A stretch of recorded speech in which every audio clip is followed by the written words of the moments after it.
Welcome to Aussie Indian, and we have one of the legends of Australian cricket, in fact, the world cricket, Richie Benaud. Richie, welcome to Aussie Indian. Thank you very much. I'm delighted to be here. Yes, I have the pleasure of catching up with you when you are celebrating your old club's achievements. You are happy to come back, I am sure. Oh, yes. Yes. Well, we move around these days and do as much as we can, but very nice to be back at, Parramatta it is now. When I started, it was Central Cumberland, but they do change names a bit these days. Richie, you must be watching this ongoing series between India and Australia, and a lot was expected of India, the current one-day world champions and number 2 test-playing nation in the world. They disappointed everyone. If I ask you to put a finger on a couple of things which made this disappointing performance of India, what would you say?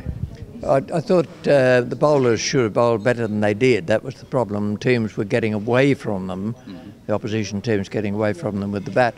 Then you had the match the other night where Sri Lanka set a very, very big target for them, and they knew that they had to get there in 40 overs, and they did it. It was a remarkable day and night cricket. Yes. And it's still a bit iffy, but it'll give India and the supporters back home quite a bit of heart, the fact that they played so well there. Well, of course, Virat Kohli came up with fantastic innings to surpass that score in 36.5 overs or something. And that probably tells us a story that it's time for the aging stars of the Indian batting to make way for the youngsters, do you think? Oh, only if what you've just termed the ageing stars no longer perform when they get back to India. Now, we know Kohli's a good player. Yes. This is not the first time he's shown us in the series that he's an outstanding young batsman, a good cricketer all round as well. And the thing that struck me about India in more recent times is that the fielding has improved so much. Yes. You've still got Sachin Tendulkar, who's a good fielder, and Sehwag's taken some catches. And Sachin started off very well in that chase for runs the other night down at Belrive. But cricket must evolve and teams must evolve. So you're going to see changes, but it may not necessarily be the older players. Maybe there are 1 or 2 of the younger players who haven't been performing as they would have wished. So it's a matter for the selectors. When you get the selectors sitting down around the table at home with the next series coming up, then you'll know more about the immediate future.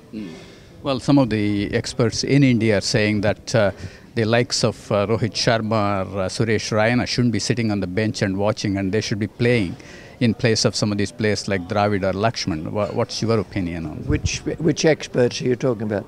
Well, some of the media commentators, including ex-players like Ravi Shastri and Saurav Ganguly are all saying that it is time for some of the youngsters to come back. Always to know that television commentators have got some opinions.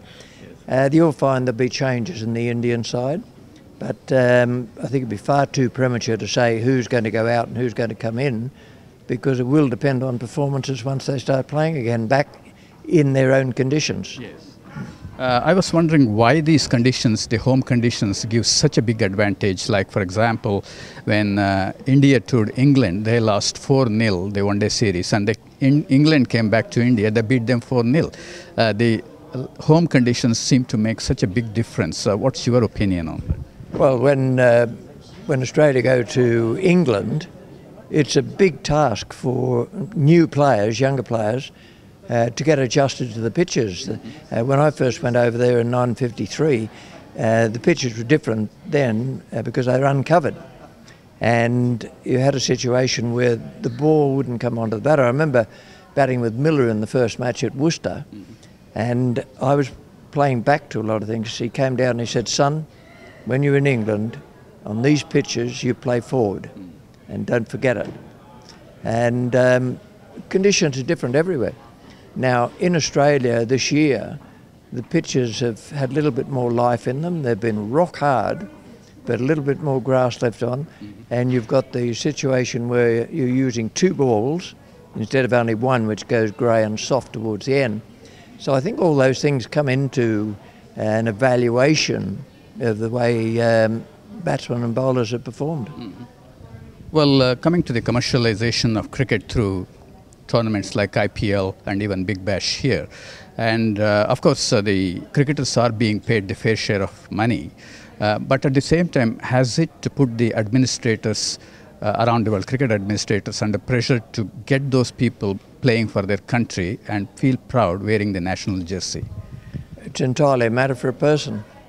If the person wants to play for the country, then he'll play for his province or his state and try and get up to that, or if he wants to play outside that.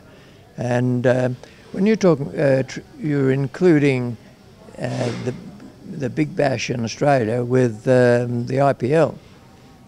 Nothing like one another, similar 20-over-side games, but the IPL is a thing with franchises sold, so it is here, but they're based on the states.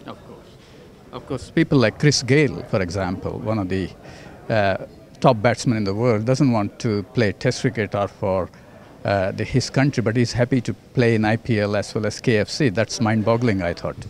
Well, only because it's only mind-boggling in one sense, but certainly not in the sense of what's happened. Gayle has fallen out with the West Indies Cricket Board, yes, and they have no equal amount of agreement in anything. So Gayle can either retire or go and play wherever he wants. No problem there. It's the same as Clive Lloyd has just resigned very regretfully from the West Indies board to be chairman of cricket in his own country, Guyana. So all these things happen. There's nothing mundane about cricket administration. Yes, okay. Well, coming to Australian cricket team, do you think there is a change of guard in the captaincy? Has Michael Clarke passed his first real test as a captain? Well, Michael Clarke's a good captain, and when he's had the job in other areas, he's captained teams well. I was in no doubt that Clarke was going to be a good captain. I think that's been borne out already. Ponting was a good captain, but Ponting lost 2 series in England. Only just. Very, very exciting. 2005 was the most exciting series I've ever seen. And it needed Peterson, the Oval, making 158, and not even Warren could change that around. So we've had some remarkable cricket and some very exciting cricket as well. But what about for example, do you think that dumping Ricky Ponting from the one-day side was justified? It's not a matter of whether or not it's justified. Ponting is going to keep on playing test matches. People are dropped all the time and selected. So I don't see anything unusual in Ponting being left out. If the selectors are looking on performances, at that time he wasn't making runs. And he's now decided not to play any more 50-over-side cricket. He could have kept on playing and played for his state. He's now going to play for Tasmania, and already they've had that Ryobi Cup match, which finished in a tie, but eventually was won because they were the leading side by Adelaide. Yes, that's right. Well, some of the new batting talent which is coming up, Dave Warner, Ed Cowan and Peter Forrest and others, are they capable of filling these big shoes in the test arena, like when Ponting and of course Mike Hussey is probably due for retirement and so on? So are they good enough to fill those shoes? Mike Hussey wouldn't like to hear you say that. He would say to you, what grounds have you got for saying that? So what grounds have you? Well, it's just that I'm saying that his current form, probably he finds his place, but how long that is going to continue? There will come a time when he has to call it a day, and that's when the youngsters are ready to take up the mantle. Well, there comes a time when everyone retires. I retired aged 33. But I was asked by the selectors to was I going to keep on playing? I said yes. So they said, we want you to captain the team throughout the series against South Africa. So I made my choice of retiring when I wanted to, and that was because I was going to go and do television in England.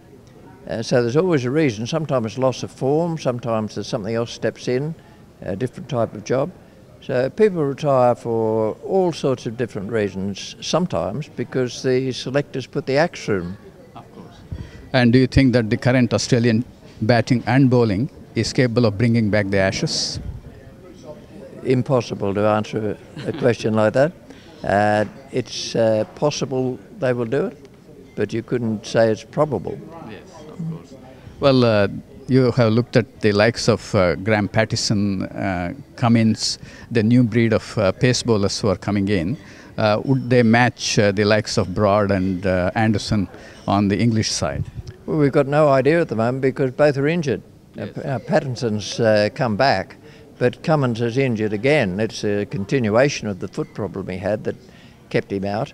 And I think one of the things they might have to do is think more carefully about the amount of bowling they do in the practice nets, which I don't think is anywhere near enough, because they then get into a match and they're expected to bowl 25 overs on the trot. Yes.